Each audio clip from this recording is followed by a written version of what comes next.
A breakthrough today in those tense talks in BC to settle that pipeline protest and end rail blockades across Canada. There's word a proposed arrangement on land rights and title has been reached between Wet'suwet'en hereditary chiefs and the federal government. Our Sarah Macdonald is in northern BC with details of the proposal. History in the making in northern BC. This is where it starts. The duty to consult, as well as the rights and title. With a potentially precedent-setting proposed agreement reached between Indigenous leaders and government officials. A process to recognize rights and title for the future.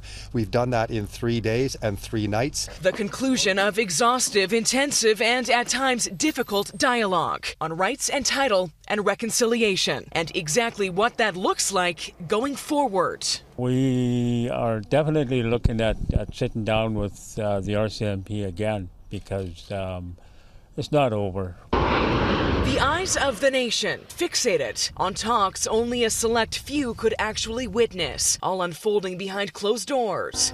As unrest among supporters of the Wet'suwet'en Nation chiefs, opposed to a natural gas pipeline, ripples cross-country. It is about making sure that this never happens again, that the rights holders will always be at the table, and that is the way through for Canada. But that proposed agreement, which still needs the approval of the Wet'suwet'en people, is not retroactive.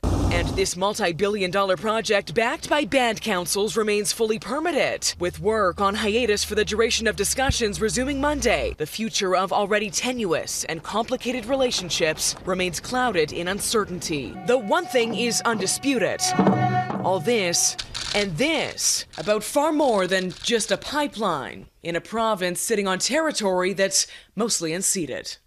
And the Premier of BC and the Prime Minister both said to have been intimately involved in the creation of that draft agreement. Both of them said to be ready and willing to sign it, so long as the Wet'suwet'en people are first. Robin. Sarah Macdonald reporting from northern BC. It's not yet clear if the progress made in British Columbia this weekend will satisfy thousands of protesters who have spent the last few weeks setting up blockades and shutting down rail lines across the country.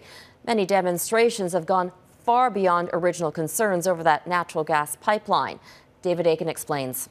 Canada! These protesters gathered outside one of the world's biggest mining industry conferences, which opened Sunday in downtown Toronto, to let the world know they have a beef with the global mining industry. We know that if we allow their business as usual to continue, it will literally lead to an unlivable planet. They were also standing in solidarity with the Wet'suwet'en, but they had more concerns on their plate. Same thing in eastern Ontario, where the Mohawks at Tyendinaga had shut down a major CN rail line for nearly 3 weeks. Protesters support the Wet'suwet'en, but they are also demanding progress on their own failed land claim talks. And those who blocked roads around the Port of Vancouver earlier in the week also want to block oil pipelines like the Trans Mountain. So far, the Wet'suwet'en hereditary chiefs have declined to give any advice to these protesters, saying it's not their place. But many of those mounting protests in their support are also waiting for their cue.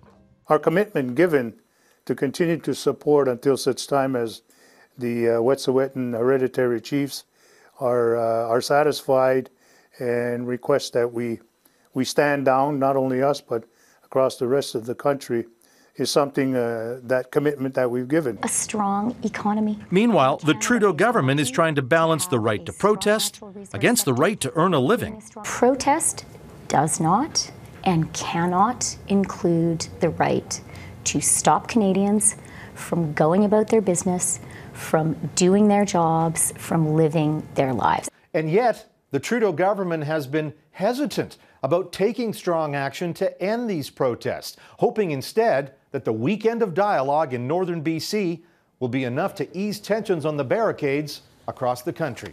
Robin? David Akin in Ottawa. Thanks, David.